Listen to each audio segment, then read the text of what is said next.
en el marco de un programa que se llamó Oasis Urbanos, que organizó el gobierno de la ciudad de Buenos Aires, que eran algunas intervenciones muy chiquititas en distintos lugares de la ciudad. De hecho, el de la plaza fue la intervención más grande, el oasis urbano más grande, y a la vez creo que fue también de las pocas que se construyeron finalmente. Y en parte tiene que ver porque también es producto que se haya hecho el concurso de esta plaza, de la movilización de los vecinos de Boedo que venían luchando bastante, décadas, por este espacio, para que este espacio que ahora vamos a contar, este sitio donde la plaza está, justamente se convirtiera en una plaza. Eh, bien. Y acá un poco poníamos este mapa para contar también a los que no conocen este barrio. Eh, Ahí nosotras marcamos la ubicación de la plaza en Boedo, y allá el otro puntito es el campus de la UNSAM. Y esa línea ahí que apareció en realidad es el camino, digamos, la avenida San Martín, ¿no? Más desembocando más o menos a la altura de, sí, de Constitución, de 11, ¿no? Y hacia el sur, un poquito hacia el sur, pero digamos, casi en el centro de la ciudad se encuentra esta plaza en el barrio de Boedo. Eh, y traíamos esta cita de Corbós, y un poco algo de esto explica también el título de esta charla, donde él dice en el texto El territorio como palimpsesto, cada territorio es único, de ahí la necesidad de reciclar, de raspar una vez más con el mayor cuidado posible el viejo texto que los hombres han escrito sobre la irreemplazable materia de los suelos para depositar uno nuevo, que responda a las necesidades actuales antes de ser a su vez derogado. El territorio, lleno de huellas y de lecturas forzadas, se parece más bien a un palimpsesto.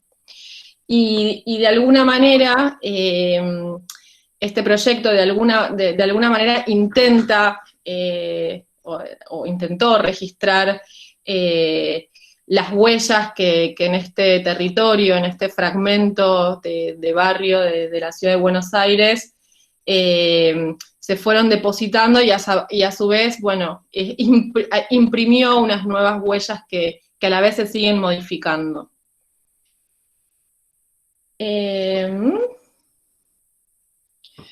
Bueno, entonces queríamos hacer un poco un recorrido histórico también, mencionando algunas de las huellas, sobre todo, que han marcado por lo menos el espacio más cercano donde se ubica la plaza, que por ahí la marcamos en la otra diapo, ¿no? Para que se ubiquen. Este es un plano de 1866, digamos, donde aparece ahí la huella, digamos, de hasta dónde llegaba la ciudad. En ese sentido, el terreno de la plaza, que es ese puntito negro, ¿Se ve el está cursor? ¿Se por ve el fuera de la cursor? huella construida. ¿Se ve? Sí, sí, Ok. Ah, ok, perfecto. ok. Y en este plano lo que aparecen son los ferrocarriles, y en este plano aparece en realidad, digamos, que de vuelta, digo, este sitio está todavía en este momento por fuera del límite hasta donde ha crecido la ciudad, y se encuentra muy próximo a esa línea que en realidad acá está dibujada como en proyecto, de esa línea que en realidad es un ramal del ferrocarril oeste, ¿no? Que ahí está 11, ese es el ramal que va para el oeste, y se desprendía enseguidita este ramal que iba hacia el riachuelo. No se pasa ahí si vos querés comentar, abro Mm, el archivo que no lo estoy viendo. sí, Eh, sí, en realidad es, sí, respecto sí, de, sí, sí, que estamos hablando en realidad en este momento de un proyecto de 1865 aproximadamente, la apertura de este ahí está. ferrocarril, que en realidad tenía algunos objetivos bastante específicos, ¿no? Si bien transportó pasajeros, el principal objetivo era, por un lado, conectar con lo que iban a ser a futuro los mataderos o los corrales de Parque Patricios, eh, y por otro lado, también conectar con los puertos del Riachuelo, que en ese momento era el puerto que estaba funcionando de Buenos Aires, con lo cual era un proyecto relacionado con, con la cuestión productiva de la ciudad Ujú. y en primero, segundo, tercer lugar, digamos, esto nunca lo tuvimos muy claro, en realidad también iba a llevar, a transportar la basura, que era enorme, que ya estaba produciendo toda esta mancha de ciudad, la iba a llevar hasta la zona de la quema, que en realidad es una zona no muy amplia que daba lo que se conocía como la quema entre el riachuelo, la zona baja, que se ve, digamos, otra huella, digamos, que se ve muy claramente en este plano, ¿no? En el que se muestran estas diferencias topográficas de la ciudad, que la grilla y terminó no diluyendo, pero aplastando, ¿no? De alguna manera. Y este tren iba a llevar, digamos, el proyecto ya en 1865 era llevar la basura a este lugar donde se iba a quemar. Eh, de hecho, la basura, Y por eso se lo, no, digo, por eso también se lo conoció como el ferrocarril de las basuras, ¿no? Que creo que en este plano hay figura muy chiquitito, pero finalmente también se lo conoció como el tren de las basuras. con lo cual ya aparece, ¿no? Y este plano nos interesaba porque ya aparecen unas huellas de la ciudad que se fueron, bueno, digamos, todo lo que son las barrancas, ¿no? De la ciudad y que genera por otro lado toda esta zona central de la ciudad, que es como la meseta, ¿no? En la que se fue desarrollando como una manta a la grilla, ¿no? Digamos, la grilla que de alguna manera está en el imaginario como esta grilla sobre una superficie totalmente plana. Claramente no lo era, estos trenes, y digamos, había muchos viaductos, ¿no? Que cruzaban, era, digamos, todo un tema el traslado, y bueno, obviamente Ujú. eran zonas bajas que la ciudad, que eran económicas, por eso también se producían, digamos, se daban actividades como los mataderos, ¿no? Que también se aglutinaban en este lugar y que, bueno, fueron sucesivamente moviéndose. Eh, Bien, ahí nosotras pusimos el recorte de esa mancha que teníamos en el 66 en este plano de 1892. Creo ver que en la próxima, no sé si se me escucha bien. Sí, sí, Caro. Ah, porque se me había congelado todo ahí. Eh, Ahí está. Fíjense ahí en este plano que en rosa está ya lo construido, cómo se fue dando, digamos, el avance de toda esta mancha urbana. Ahí están los pueblos de Flores y Belgrano también. Eh, Aparece ahí también marcado el tren, quizás en el próximo plano podemos ver un detalle, ahí está en ese Bueno, puntito blanco el predio de la plaza, en ¿no? este, Que en este momento, fíjense que está llegando, está como justo en el límite, digamos, de hasta dónde llega la mancha urbana. estamos hablando de dos planos, digamos, esta línea está hablando de una ciudad de 200.000 habitantes y esta otra mancha está hablando de una ciudad en una diferencia de tiempo de 20 años más o menos de 600.000 habitantes, o sea, había prácticamente triplicado la cantidad de habitantes, ¿no? Y había quedado ya el sector del futuro, de la futura plaza, muy lejano todavía, ¿no? Digamos, un proyecto inexistente en ese momento, había quedado justo en el límite, ¿no? O sea, de un lado ciudad y del otro campo. Sí, y también para este momento, este tren de la basura, también un poco por el crecimiento urbano y las quejas que empezaba a ver también de los vecinos que ya estaban asentados en la zona, deja de funcionar hacia 1988 y unos años un poquito después de este plano, para 1895, este ferrocarril deja de funcionar directamente. En parte por el corrimiento, digamos, por el funcionamiento del Puerto Nuevo, por otro lado porque muy rápidamente se va a mudar los mataderos, también van a salir de este sector.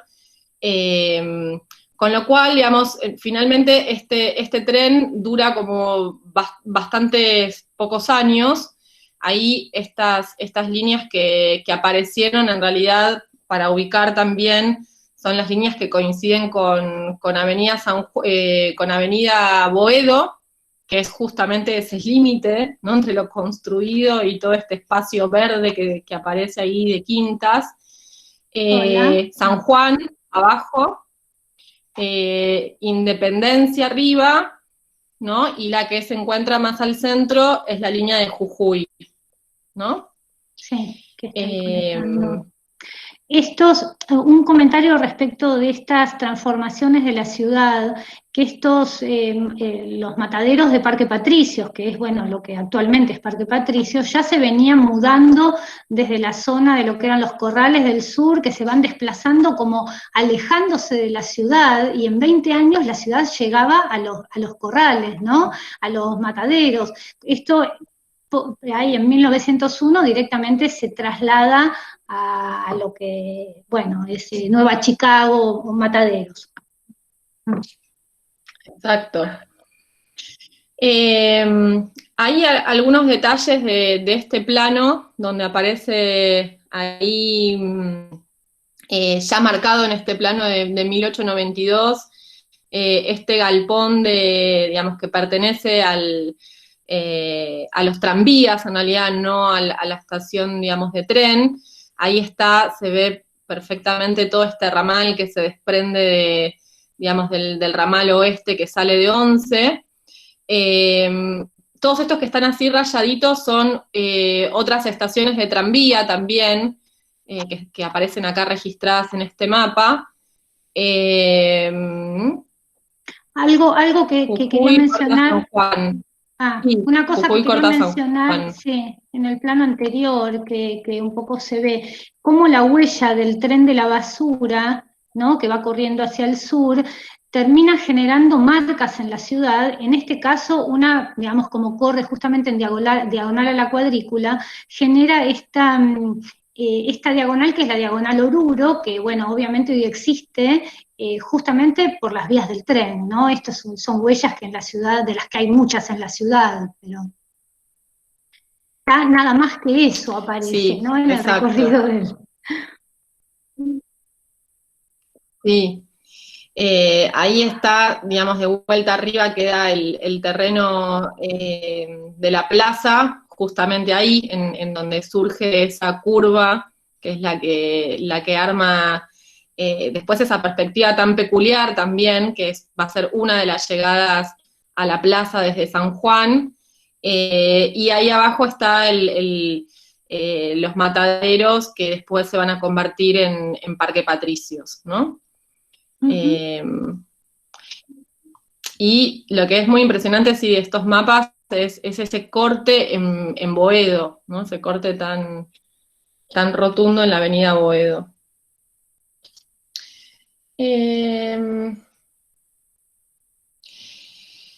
Este mapa, que en realidad ya salta a 1928, digamos, ahí las dos líneas blancas están registrando también los avances de la ciudad que comentamos antes, en el plano de 1866 y el plano de 1892, ahí sigue estando marcada la plaza, y ya, por ejemplo, para 1928, acá lo único, digamos, lo que está marcado como terrenos baldíos son estos verdes muy claritos que aparecen ahí. Por lo tanto, digamos, en todo ese principio de siglo, la ciudad crece muchísimo, ¿no? Para 1914, la población era de 1.600.000 personas, para 1936, o sea, casi 10 años después de este mapa, 2.400.000, ¿no? Digamos, para estabilizarse más o menos a mitad de siglo en la población que tenemos hoy. Y en este mapa lo que aparece es que esos espacios, digamos, que estaban sin ocupar entre el límite de la ciudad del centro, digamos, y los barrios de Flores y Belgrano, ya es un continuo, ¿no? Está completamente ocupado. Y acá lo que aparece... Sí, perdón. No, Sí. que lo que, digamos, nos interesaba mostrar también que lo que en 50 años era era campo o era el arrabal, eh, en, en un plazo de 30 años pasa a ser prácticamente el centro de la ciudad, ¿no? Porque, digamos, este punto que estaba ya alejado se vuelve, digamos, hoy nadie podría pensar en Boedo como un arrabal, ¿no? Como, digamos, es una zona céntrica de la ciudad. Y ya se ve el grado, el nivel de ocupación del resto de la ciudad y las pocas áreas verdes que, bueno, ya es tema más que conocido. Sí, y lo otro que se ve en este plano Perdón. es la desaparición justamente del tren, que como decíamos antes, muy rápidamente en realidad dejó de funcionar, digamos, y ese ramal ahora sale desde Villaluro, ¿no? Es esa otra línea que se ve también yendo hacia el sur para abajo, que también vuelve para la línea del Riachuelo, ahí está. Entonces, sí, digamos, lo que queda finalmente es esto que decíamos, que es toda esa traza particular de la calle Oruro. Esta en realidad es un plano del 38, digamos, y lo que están marcadas acá son todas las líneas de tranvía, que para ese entonces ya eran, o por lo menos la plaza no, en el terreno, digamos, de lo que después va a ser la plaza, que en este momento eran galpones del tranvía, que en realidad estaban allí desde 1888, ¿no? Más o menos. Sí. Desde el fin del siglo XIX ya estaban funcionando, ahora también vemos unas imágenes, pero digamos que ya está, digamos, dentro de esta trama densa de todos los recorridos de tranvías. Bien. Y estas ya sí son fotos digamos, de lo que existía en este predio. Estas, bueno, de hecho son de fin del siglo XIX y ahí aparecen los galpones, ¿no? Esta terminal, digamos, del tranvía eléctrico de la capital, que transportaba fundamentalmente carne y que también servía para guardar tranvías, ¿no? De 1899, que son los galpones con los que nos encontramos también en el momento, digamos, de hacer el proyecto, que son estas 3 galpones y 2 naves más. Acá, por ejemplo, aparece hacia siglo XIX esta convivencia entre algunos tranvías que eran eléctricos y algunos otros que todavía se ven ahí tirados por caballos. La estación, digamos, este predio, que en realidad no lo dijimos por ahí tan explícitamente, pero era un predio donde se guardaban, digamos, de guarda de los coches de los distintos tranvías, ya que la empresa, la capital, que era una empresa que digamos, era inglesa, eh, era dueña de varias líneas en la ciudad y depositaba, guardaba entre algunos otros predios muchos de los coches en este lugar. Sumado a eso, 3 de las naves que vamos a ver enseguida en una de las imágenes aéreas eran naves que seguían funcionando para carga. Había tranvías que se las llamaba zorras, que eran para carga bueno, de materiales pesados o para para carne. En realidad llegaba la carne desde el matadero de la zona de Parque Patricios para la distribución minorista, ¿no? Y desde acá ya se distribuía al resto de la ciudad. Eh, Sí, y otra cosa que por ahí no aclaramos, que esta manzana en realidad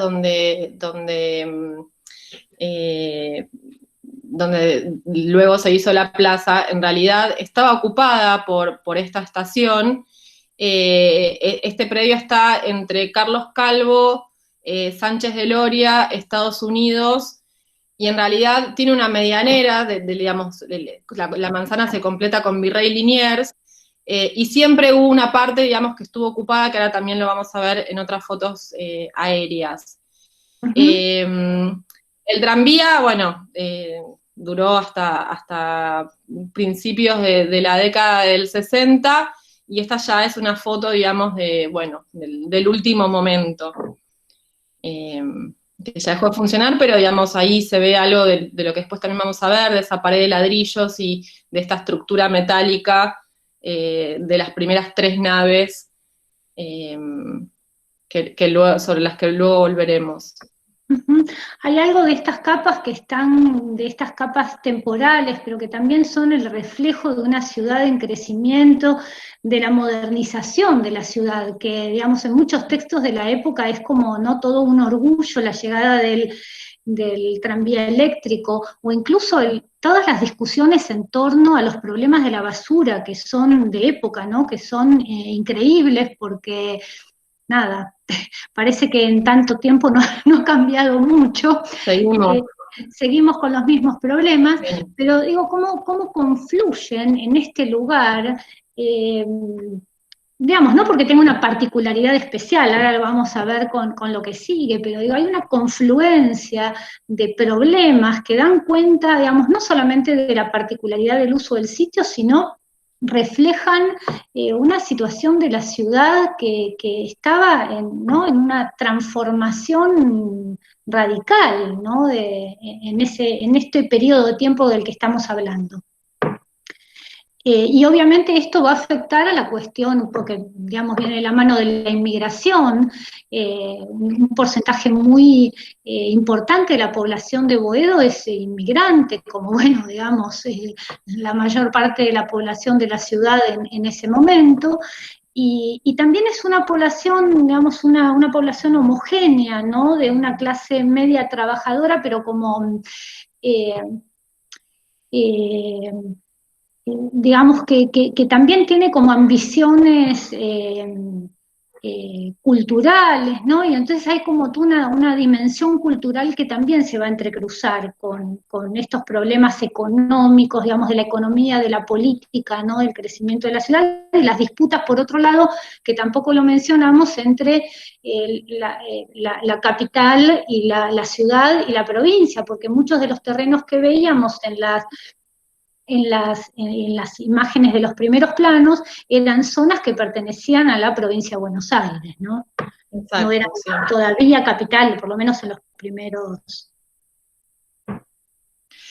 Y un poco propito de eso, y volviendo, digamos, a pensar en ese mapa también de ese momento en que Boedo es el borde, ¿no? De la ciudad, traíamos este fragmentito de La grilla y el parque de Gorelik, en el que se detiene un poco en en la construcción de Boedo como barrio, ¿no? Sobre todo en los años 20 y 30, la operación de la creación digamos, del artefacto cultural barrio, digamos. Y es interesante, digamos, digamos, la diferenciación también respecto de los otros barrios de la ciudad de Buenos Aires, ¿no? Adrián dice que Boedo, a diferencia de La Boca, sobre todo, que es otro barrio que puede recortarse muy nítidamente, dice, es uno de los ejemplos más nítidos de los barrios producidos sobre un territorio completamente despojado de atributos. Boedo es uno de los tantos barrios bautizados a posteriori de la ocupación de la cuadrícula, como resultado de un recorte arbitrario e impreciso sobre la regularidad del plano urbano y sobre la regularidad de la composición social de un área mayor Almagro. Uno de esos barrios que no se producen en torno a preexistencias de la ciudad tradicional como Flores o Belgrano, ¿no? Ni de muchas otras maneras. Él habla también digamos, del surgimiento de otros barrios, sino a partir de un centro puntual o una calle comercial en la que se agota la identidad barrial, ya que a las pocas cuadras de ese sitio es prácticamente imposible diferenciarlo de otros barrios o reconocer sus límites. Un barrio completamente descaracterizado en el sentido de que su paisaje urbano es idéntico al de toda la franja suroeste-oeste de la ciudad. Una porción azarosa de la más homogénea expansión cuadriculada, una invención en sentido estricto. Si el barrio como espacio público puede formarse a partir de un doble proceso de diferenciación y generalización, en Boedo la diferenciación es una operación realmente incierta, y sin embargo, al mismo tiempo, da como resultado un barrio de los más nítidos para la cultura porteña, ¿no? Y eso es interesante porque justamente tiene una operación de mitificación muy fuerte, justamente a partir de algo que decía Paz, digamos, de toda de todo lo que viene acompañando el tango y los movimientos literarios de esos años, de los movimientos culturales del propio cine. El fútbol del también, fútbol ¿no? también, Digamos, ¿no? el fútbol y el tango quizás sean como dos de las cuestiones, ¿no? Que más han dado fisonomía, ¿no? O esta identidad al barrio, ¿no? Como de identificación. Pero era como, digamos, muy conocida la disputa entre el grupo literario de Boedo y el grupo de Florida, ¿no? Digamos, ahí como unos representantes digamos, de una cultura más elitista frente a una bohemia por ahí de corte, o por ahí últimos representantes del anarquismo prácticamente, ¿no? Pero una bohemia progresista que poblaba los bares de la calle Boedo, que efectivamente son 4 cuadras, ¿no? Pero se habla bastante en los documentos históricos de los bares de Boedo, ¿no? Como pobladísimos de gente, ¿no? Discutiendo cuestiones culturales, políticas, etcétera.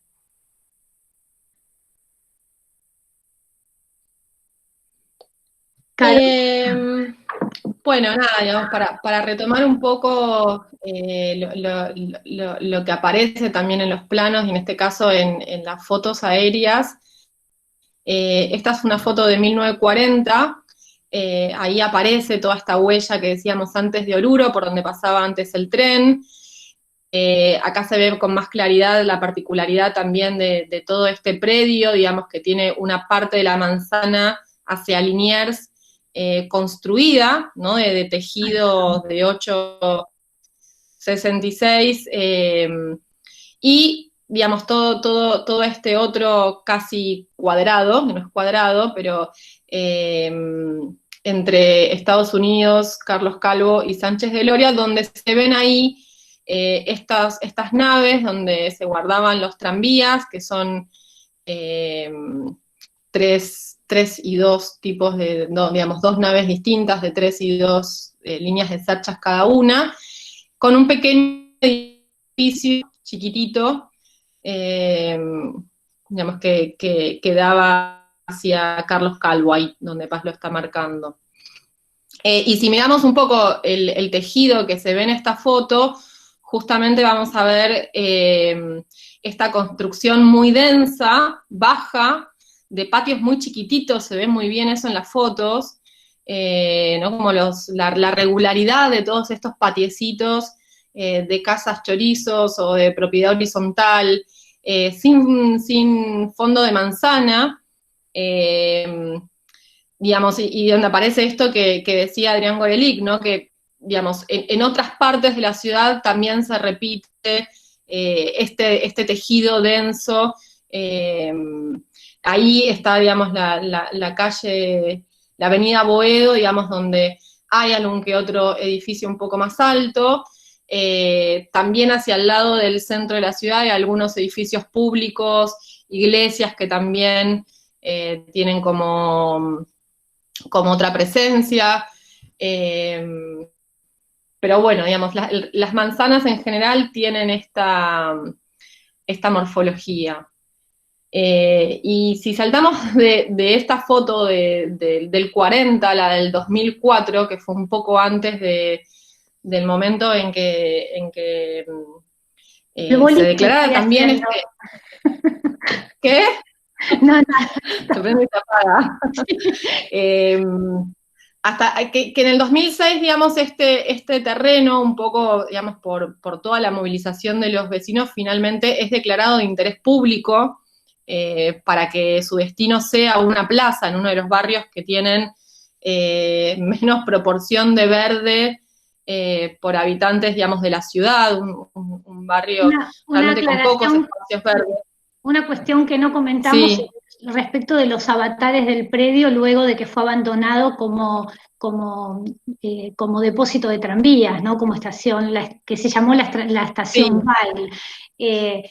Digamos, pasó de mano en mano en la época militar, lo vendieron, entregaron a una terminal de ómnibus, el Tata, no una terminal, una empresa, ¿no? El Rápido del Tata, que lo usó como una terminal de ómnibus, con lo cual hoy en día, en el momento que nos encontramos con la plaza, había tanques de combustible, que fue un tema complejísimo para resolver desde el punto de vista técnico, ¿no? Con tanques que tenían combustibles de los micros de la empresa, hasta que funde la empresa y empieza, ¿no? Como en una etapa de abandono, y es ahí donde los vecinos empiezan a pelear para conseguir recuperar lo que lo logran en 2006, digamos, en ese momento.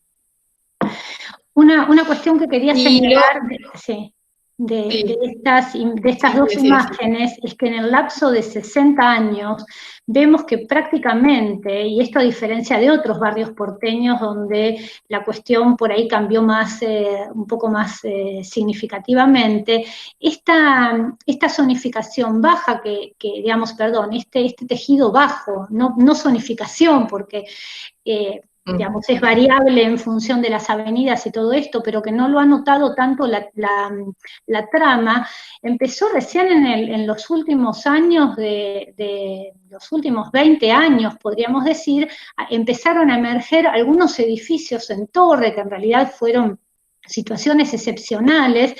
Dos en particular son las que enfrentan justamente la torre y la plaza. Hay dos torres en este punto y una en una de las esquinas de la plaza. Pero el resto del tejido, y yo por eso hacía este jueguito con en 60 años, se mantuvo llamativamente intacto, ¿no? Esto nos resultaba muy llamativo de la zona, ¿no? Con esta cuestión, digamos, sí, absolutamente.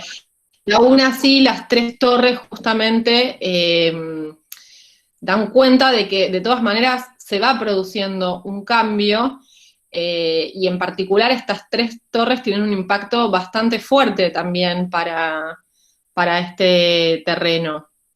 Esta es una foto que de todas maneras pudimos sacar porque está la torre. Gracias a la torre. Y esta la sacamos cuando estábamos haciendo el concurso.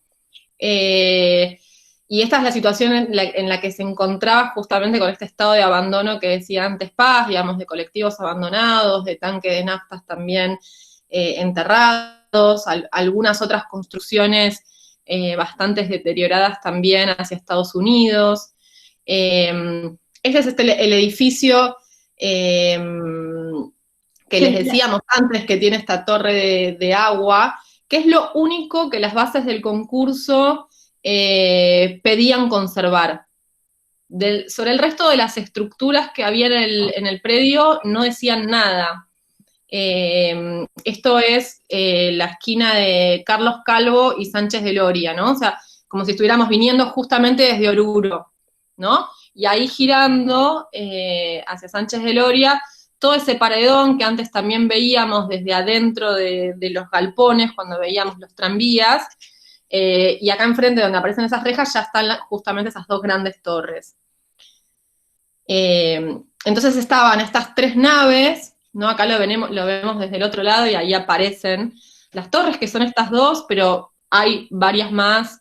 Bueno, hay otra más también del lado de Carlos Calvo, pero hay como varias más también cerca de esta zona. Y estos son los mismos tres galpones vistos desde Carlos Calvo, ¿no?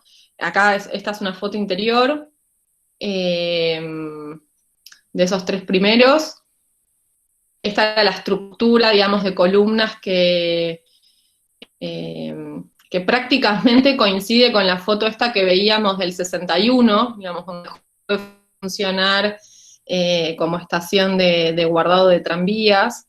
Con unas cabreadas, ¿no?, de perfiles metálicos, sí, muy, muy finas, ¿no? Que se repetían en estas primeras tres naves, y el muro de ladrillo del lado de Loria todo a lo largo de la nave, que era una nave de los 100 metros prácticamente del largo de la manzana.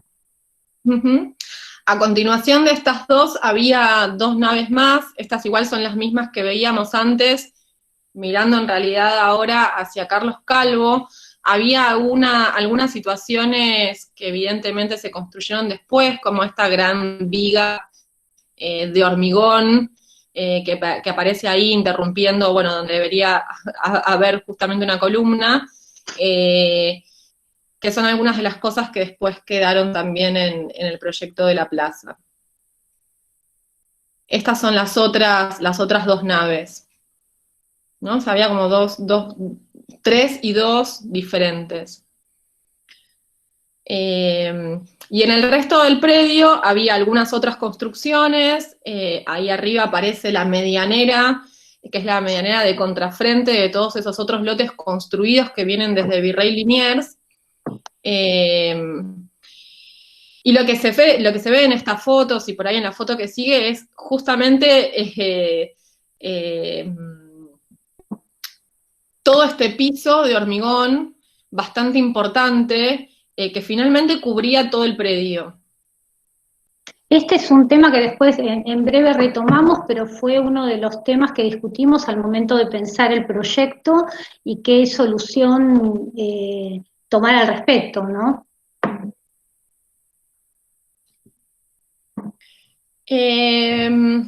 Bien. Esto entonces fue un plano que la verdad es que no recordamos ahora si era parte de las bases o conseguimos este plano. Ahí se ven bien esas primeras tres naves, las otras dos, algunas otras construcciones, en gris están ahí las torres.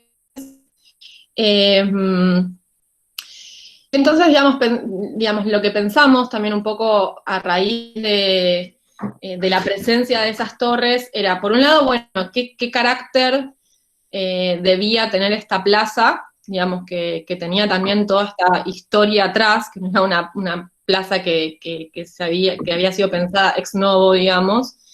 Eso por un lado, y por el otro lado nos parecía que era una plaza que tenía que tener de alguna manera,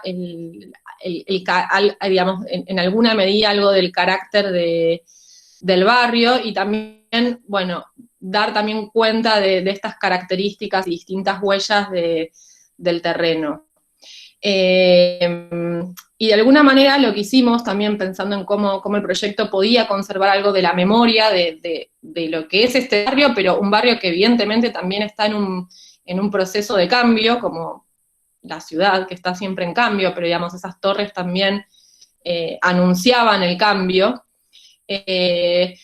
Fue pensar, digamos, si algo de esas huellas de tejido denso podían imprimirse de algún modo en este terreno. Entonces, digamos, en el momento de la hoja, digamos, del terreno en blanco, que tuvo un momento realmente en blanco cuando ahí, ¿no? En el momento que se demolió todo lo que había que demoler, en realidad ahí no se ven muy finitas las sombras, pero bueno, están conservadas las estructuras.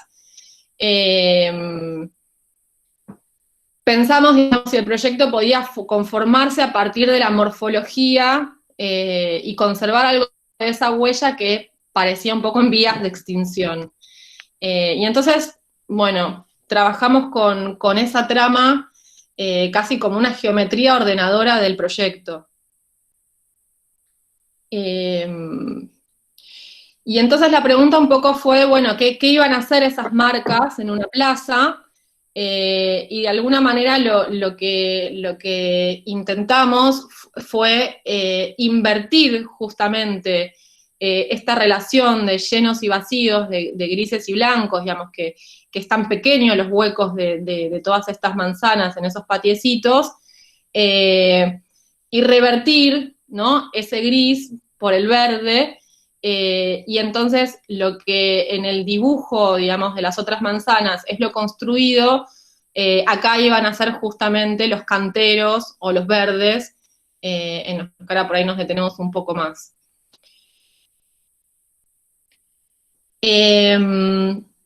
Esta fue en realidad la planta que nosotras presentamos en el concurso. El concurso, las bases del concurso pedían, como decíamos antes, en realidad no se tocaba, lo único que pedían no tocar y conservar era el edificio construido, el pequeño edificiecito que da hacia Carlos Calvo. Pedían espacios de sombra y también pensar de qué modo bajar la escala de las torres, de estas torres que están tan cerca del lote. Pedían un anfiteatro. Pedían espacios de juegos y para una calecita y un espacio para triciclos, digamos, como una pista para patines y triciclos, el espacio de los juegos, y también pedían pequeños espacios, así, digamos, aparecían las bases para la tercera edad, o para hacer deportes, ¿no? Y entonces, de alguna manera, el programa, digamos, se fue organizando. Por un lado, en esa esquina norte-oeste, hacia el lado, digamos, de la medianera, como un sector de chicos, donde estaba la calecita y estaba el arenero, que ya no son más de arena, y esa pista también de triciclos o patinetas. Todo un anfiteatro irregular que se iba armando ahí con desniveles de los pisos, que de alguna manera iba a ser el espacio más gris de la plaza, digamos, el de mayor ocupación.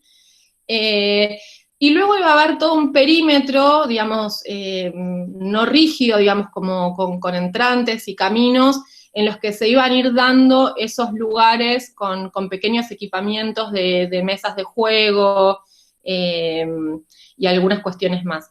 Y la otra cuestión que también imaginábamos era, bueno, digamos, conservar toda esa estructura que nos parecía interesante de los galpones.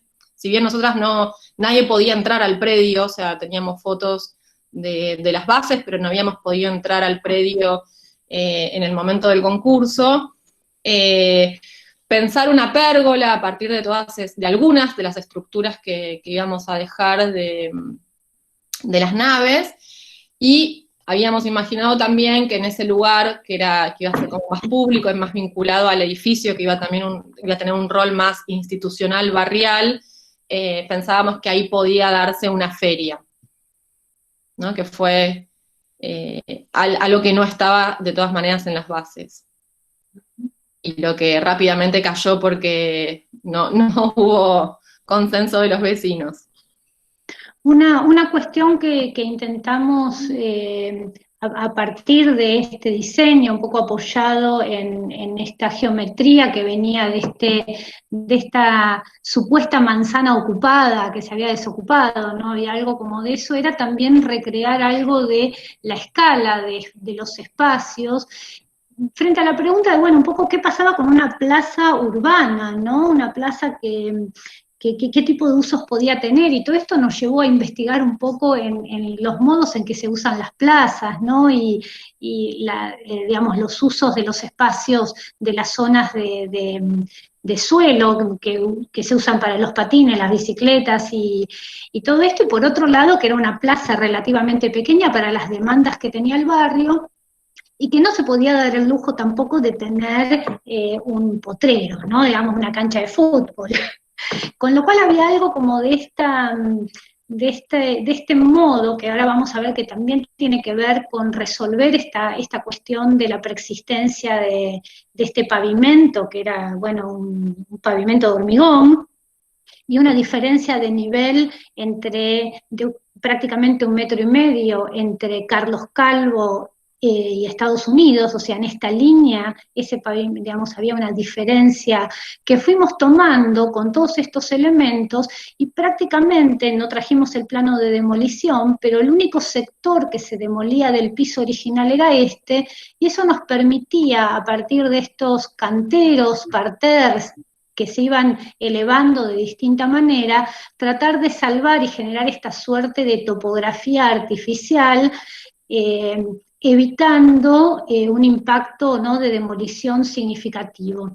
Y por otro lado también nos permitía resolver un problema con el que se encontraba la plaza, que eran en varios sectores suelos contaminados por el combustible. Con lo cual, armar canteros que funcionaran independientemente como canteros, con algunos, bueno, digamos, algunas estrategias para lograr llegar al suelo, ¿no? Eh, era parte también de la estrategia del proyecto. ¿Claro? Bueno, esas son algunas perspectivas más del momento del proyecto que tiene que ver también con la escala de los espacios que nos imaginábamos, algunos espacios más grandes, donde se pudiera reunir más gente, con las pérgolas, también una escala, digamos, de los árboles, ahí se ve también algo de estos desniveles de los canteros, y estos otros espacios que un poco se filtran desde las calles del borde, que van armando como estos pequeños lugarcitos de encuentro y de mesas, sobre todo viniendo desde Loria y Estados Unidos. Pero digamos, esto un poco porque estaba esta dimensión, digamos, de una plaza que estaba siendo pensada muy desde arriba, ¿no? Como esta huella que en realidad finalmente se iba a ver desde arriba nada más, pero a la vez estaba esta otra escala, quizás, digamos, esto que decía Paz, como de algunas pequeñas escalas en relación con otras más grandes, bueno, de un espacio muy verde que por otro lado también era uno de los pedidos de los vecinos, ¿no? Que pedían pedían muchos espacios para distintas actividades, pero a la vez había un fuerte pedido de espacio verde. Y un poco traíamos esta cita de Graciela Silvestri y Fernando Aliata porque, digamos, hay algo de esto que convivió en todo el proceso del proyecto y sigue en esta plaza como en cualquier plaza, ¿no? Ellos dicen, ¿no? De los inicios del jardín se conoce poco. Es que el jardín no permanece de la forma en que permanece la arquitectura, aunque se trata de una acción similar, constructiva, formativa, limitativa. Es que las piedras quedan aunque no se las cuide y las plantas desaparecen si no se las riega todos los días. El arquitecto trabaja con materia inerte y el jardinero con materia viva. El trabajo del arquitecto comienza y termina, el del jardinero continúa siempre. Y un poco por dos cuestiones. Por un lado, porque la plaza finalmente, el modo también de por las escalas que veníamos pensando, tuvo algo de ser pensada como un jardín o casi como las plantas de un patio también. Y por otro lado, porque fue interesante ver también después en el tiempo todo el proceso digamos, de crecimiento. A lo que nos obligó también este proyecto es un poco a pensar en los colores, en las texturas, en algo que cambia, ¿no? En colores que no están en el mismo momento, en plantas que pierden hojas y otras que no, en una materia que justamente también está todo el tiempo en transformación. Y de alguna manera, los verdes de la plaza se organizaron también en tres capas distintas, digamos, con relación entre sí, pero también respondiendo a cuestiones diferentes. Una fue la de los canteros, que nosotras imaginamos como, bueno, estas superficies casi como una pintura, ¿no? de plantas distintas, en algunos sectores con más espacios de pasto, que iban como moviendo sus niveles y que iban combinando justamente plantas con distintos colores y con distintos tipos de flores, y que es la que finalmente reconstruye más claramente toda esta trama de tejido que es la de la manzana tradicional, de estas manzanas de Boedo. Otra capa fue la capa de las enredaderas, que fue un verde que pensamos en relación justamente a la estructura de los galpones del tranvía, que tuvieron que ver con jazmines, glicinas, ¿no? O sea, bueno, plantas, digamos, bastante tradicionales también para las plazas y los jardines y patios de Buenos Aires. Entonces, esto de alguna manera también reconstruía o retomaba esa capa de la huella de los galpones. Y la última capa, que es la de los árboles, que yo diría que hoy es la que, junto a las enredaderas, la que más prevalece, que fue la de los árboles, que también, digamos, pensamos un... Sí. ¿Querías decir, Paz, algo? No. Ah, que digamos que la pensamos por un lado en relación a, bueno, los árboles que armaban el límite de la plaza. Después había un recorrido que se armaba para nosotras en un modo de atravesar la plaza por los caminos, digamos, que van pasando por el anfiteatro y el sector de juegos, que lo pensamos como un camino de jacarandás. Y después algunos otros árboles de flores que de alguna manera respondían más también a esa lógica de los canteros y de los colores y las texturas que se iban organizando en estas superficies que venían del dibujo del tejido. Por supuesto pensamos un montón de especies de plantas y luego en la construcción fueron un poco menos, ¿no? Pero bueno, el camino de los jacarandáes y las enredaderas están ahí.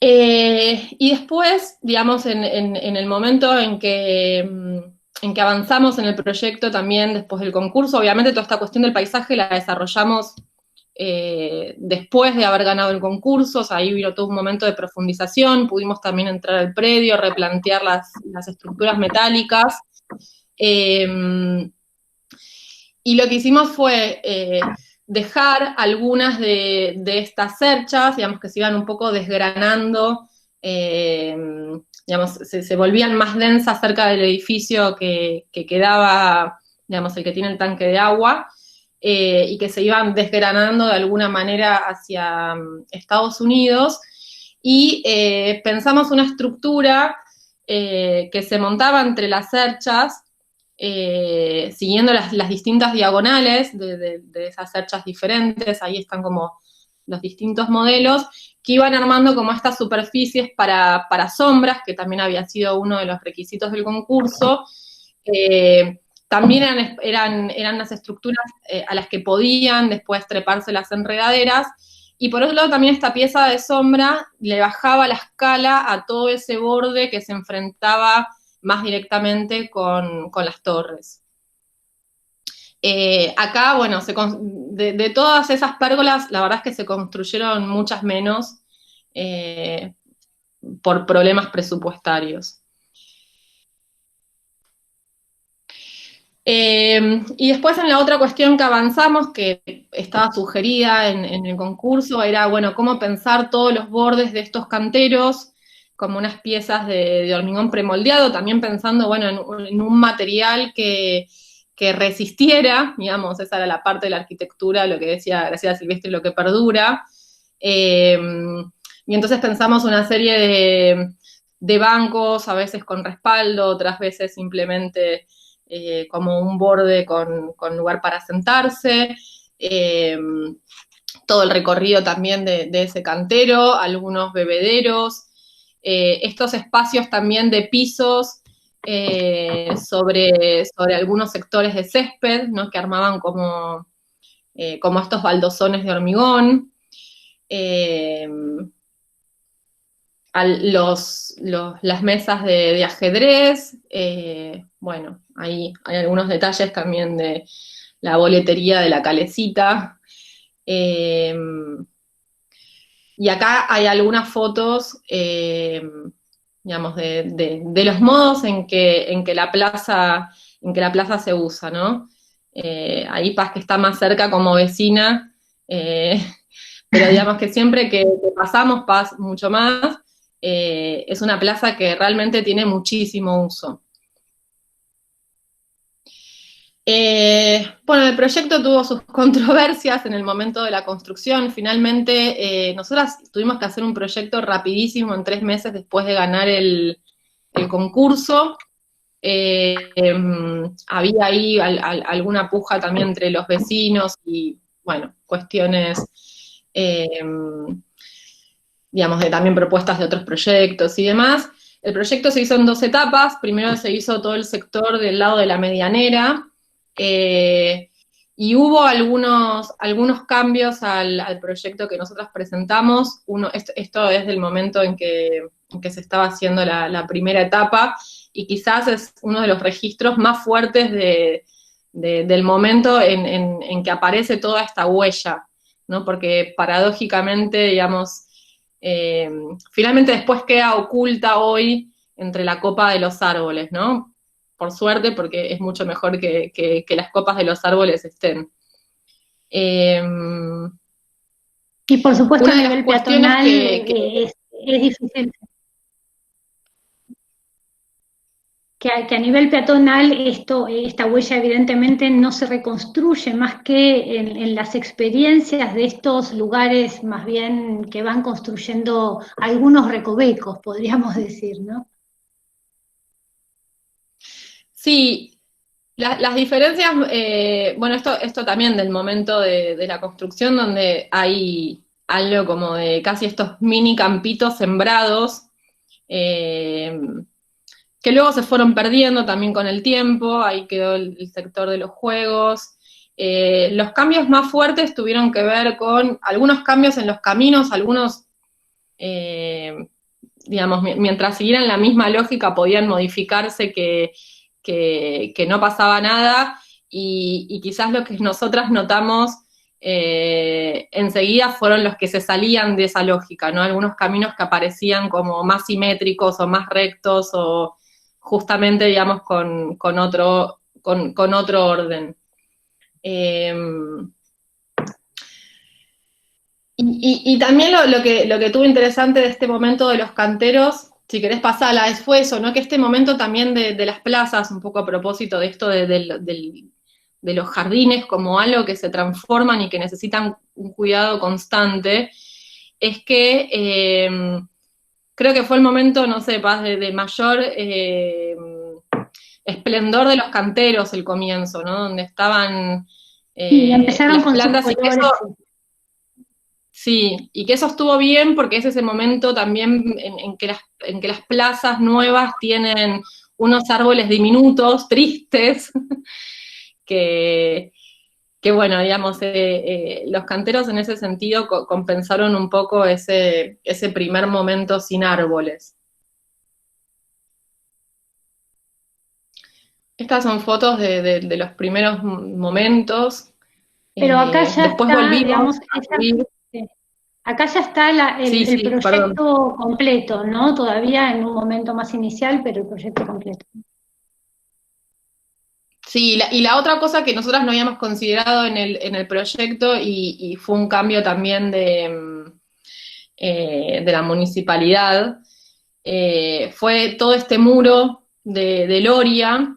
En realidad, a nosotras nos parecía que la plaza, que ese límite, digamos, si bien era un muro interesante, para la plaza iba a ser una barrera y nos interesaba un poco esta idea de que, bueno, el espacio de la vereda se fuera filtrando en la plaza muy naturalmente y el muro de Loria lo impedía. Eh, pero bueno, finalmente ese muro no se demolió y en parte también porque, eh, digamos, el gobierno después también puso unas rejas y de alguna manera el muro le servía también para servir, para cerrar. Bueno, estas también son fotos de ese primer momento.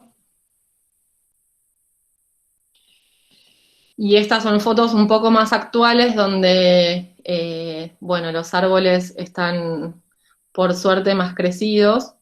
Lamentablemente no También tenemos el algunas momento de los jacarandáes en violeta porque es precioso, ¿no? Porque lo que ahora parece todo verde, bueno, ahí se tiñe el color del jacarandá, que es hermoso.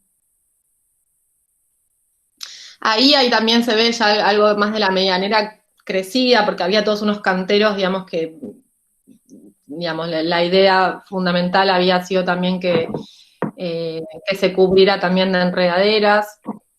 Eh,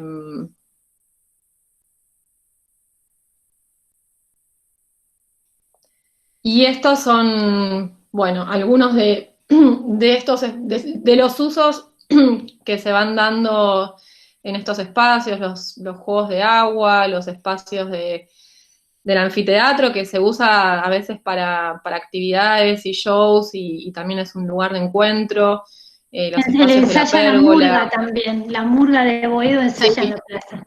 Ujú.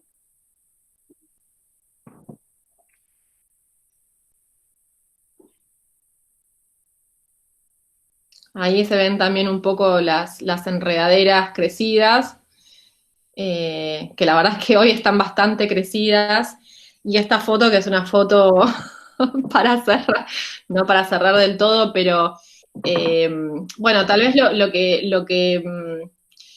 eh, el cambio con el que menos de acuerdo estuvimos fue finalmente el avance, digamos, que es una política, digamos, que está incluso más allá de esta plaza, de enrejado de estos espacios que ahí hay alguno que la está saltando. Y bueno, finalmente acá tenemos un videíto de antes de la cuarentena, cuando todos nos podíamos apiñar un poco más. Ahí se ven un poquito los jacarandas. Sí,